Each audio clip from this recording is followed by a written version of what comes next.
Well, since we're talking about family traditions and stuff at the holidays, I thought, who better to start out with than my wife, Robin? So we should at least talk about ours. Oh, yes. Let's talk about what we do at our house Christmas first. Okay, great. You know, it's my favorite holiday. I know. Well, every holiday is your favorite holiday right before the holiday. I love it. I love the decorating. But Christmas is a big one, right? Yes. Everyone has to know that I have to have all of the decorating done by the 1st of December, like the first week of December. Try to have them all up by the time we sit down for Thanksgiving dinner. Yeah, we almost always do, but this year we were a little late because we were in New York for Thanksgiving this year. Thanksgiving was so late in the month, but yes, you're right. Yeah, so Robin really gets into decorations, and they're always themed, and they're themed by the kids. Yes. Whatever Avery and London, when our kids were little, Jay and Jordan, they always kind of picked the theme. But now that they're older than Avery and London, Jay's children pick the theme. Yes. And whatever they pick, she finds some way to do it. I sure do. And I always put a little spin on it, so there is a surprise to it for them. And I do it all myself. Everyone wants to know, do I bring someone in? But no, I do it all myself. Trust me, she does it all herself. In fact, she's been doing it for the last 3 or 4 days, like around the clock. Around the clock. But it's fun, right? It's been so much fun. So we play Christmas music all through the house, and you get in there and do it. So what's the theme this year? The theme this year is Candy Cane Christmas. It's so beautiful. It is so beautiful. Last year, I thought I might have overdone it with the gingerbread house in the foyer.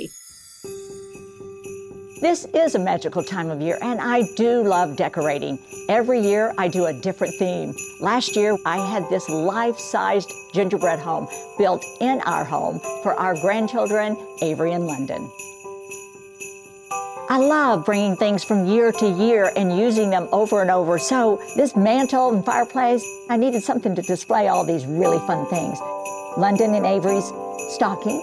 These came from the year I did the stocking theme. Pictures, photos from every Christmas that I could think of. So we have Avery when she came to see Santa's workshop. And this one is so cute. It has both of them on Santa's lap. This is probably when both of our boys, 38 and 32. This was on the tree when they were babies. You'll see here, this one, the McGraws. I've probably had this for 10 years. This little table and chairs, I purchased this when Avery was born, actually before she was born. The chairs have always had their names on them, and the table itself and the chairs were a little bit of a cream color and pink. This year, I made it red, candy cane striped chairs. It fit for the house. I just love it. It's just memories. That's important to me, memories. This giraffe I actually bought when London was born. So I brought it down from their room, and he's gonna love it when he sees that I've used it. No surprise, I believe everyone should have a hat. And the giraffe is wearing a nutcracker hat this year. And I also have to show you the tree. Of course, it's filled with ornaments they're gonna love, but I have to say, this might be the shortest tree I've ever done.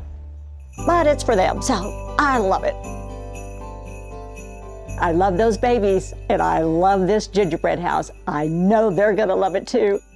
Avery had fun because she could go in the gingerbread house. Yes, she I mean, was a shocked. family of 4 could live in the gingerbread house. Yes. So she loved that. But this year it's Candy Cane Christmas. And how many Christmas trees are in the foyer now? Well, I haven't finished. Today I'm bringing in the last of them. But what I really love is you love the way it looks. You are so in love with the Christmas theme because for the first time ever, I actually have red and white Christmas trees in the foyer. I love that. These red flock Christmas trees that have red lights on them. I know.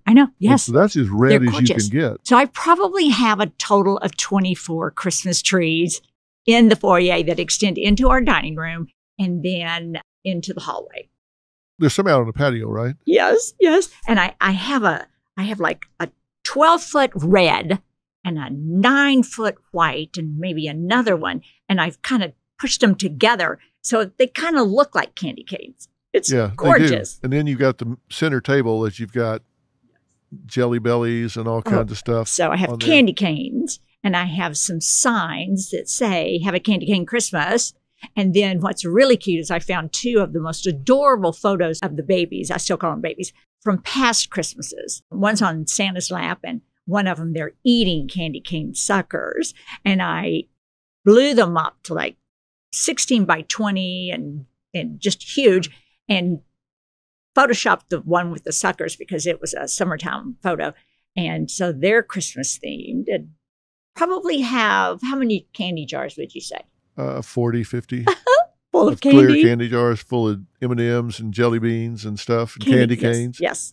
My favorite thing about that is when you open the front door and the kids see it for the first time, because they just, their eyes just go crazy, and then they're all over it. Also tradition, a friend of ours, Ken Solomon. Yeah.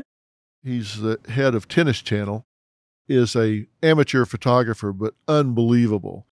He comes in and he lays on the floor and hangs from the rafters and takes pictures of everything at Christmas time and does a great job with all of that. So we get those decorations. And then when we actually get to Christmas, now we're from the South, so food is really important at the holiday season in the South. And Robin has this special recipe for baked potato soup. It belonged to my mother. Right. So talk about traditions. It's like, we've been doing every bit of this that we're talking about for, the 43 years we've been married. So every Christmas Eve, I make my mother's recipe of baked potato soup. Then we pick up one of the honey baked hams. Right. And then I make homemade dinner rolls. So every Christmas Eve, our dinner is baked potato soup and ham sandwiches made on dinner rolls. Yeah. And that, I don't know what it is, but every year you start the hunt for the recipe for this baked potato soup and for the Christmas cookies, those white cookies. They were my mother's almond cookie recipe. Yeah, they're almond cookies. And every year she starts taking down these cookbook after cookbook after cookbook. They all belong to my mother. Not because it's published in the cookbook, because she stuck the recipe inside the cookbook. Why do I do that to myself? And we have to find it every year. It's like, oh my God, where is it? I go through that panic. And then every year I would call my sister for the almond cookie recipe. And it's so sad because last Christmas I couldn't call her, but I found it. And well, you couldn't call her because we lost Cindy last year. So that was our first Christmas without getting to call Cindy to get the recipe. I know. But tradition is so important to me. So I make the almond cookies and the baked potato soup. And it doesn't matter where they are. The boys have to come over, and Erica and the babies, and have the traditional baked potato soup. But sometimes Erica and Jay and the babies can't do it because there's another tradition. They spend Christmas Eve with her family. Right. And then they come over to our home on Christmas Day. Yeah, we always get Jordan. And then we get Jay and Erica and the babies. We call them babies. Christmas morning. Yeah. Of course, Jordan shows up 2 hours before they do, looking at his watch, pacing back and forth. Where are they? Well, they haven't even left the house yet. They have to wait for Santa Claus to be at their home, and they're getting older and they like to lay around the house. I have to explain it to him every Christmas now, Jordan. Children are at home enjoying their presents from Santa. And here's another tradition I have to tell everyone about. Every Christmas morning, Philip prepares breakfast. Well, it's really kind of brunch, but he always takes the ham that's left over from the night before, and he stands at the stove and he fries the ham, and he puts in biscuits in the oven, and he's in full charge of preparing brunch. Yeah, and he sets it all out, and he sets up the buffet, and he does every bit of it. Pretty good at it, if I do say so myself. He's great at it. He sets out strawberry preserves and 2 or 3 different ones, and he does everything. And then we finally get down to opening presents. And what we do present-wise, the adults, is we draw names. So it's kind of like Secret Santa. Yeah. At Thanksgiving. And for the kids, we just buy the kids everything they want. Presents. She buys them everything they want, plus a couple things. But we draw names, and that's always fun. Yes. And then she says, of course, I buy him a few things for Christmas, and when it's all over, I gather them up in a box so they can go upstairs to the bedroom or maybe back to his office. And a year later, they're still in that box. That is not Sometimes true. I just rewrap them. That is not true. He's the hardest person to buy for. He doesn't really like to receive presents. He loves to give them, which actually it's okay with me. But there they said, a year later, still in that box. That's not true. I think it is true, Philip. No, you got me something last year that I used. Say what it was. It's a pocket knife. It's true. Okay. I keep a pocket knife. In fact, I actually bought it from you. I gave you a penny for it, didn't I? know you always do that. I recently got a knife from someone as a gift. Kat Cora, the chef. And she had never heard of that tradition. So you gave her a penny? I gave her a penny. Yeah, well, you're supposed to do that so you don't get stabbed or something. Or cat. Yeah. So that's our holiday tradition. Then we spend the day, just with all the kids. Football. And we watch football, play music, play with the toys. I always get stuck with putting something together. And then I always some assembly required. You have to bring in 3 engineers and an architect.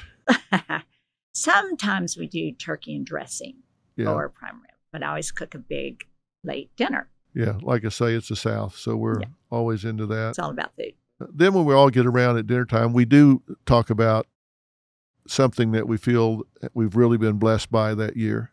Reflecting back on the year is something we've really, really been blessed by. Mm-hmm. I think it's important that we do reflect back and do that.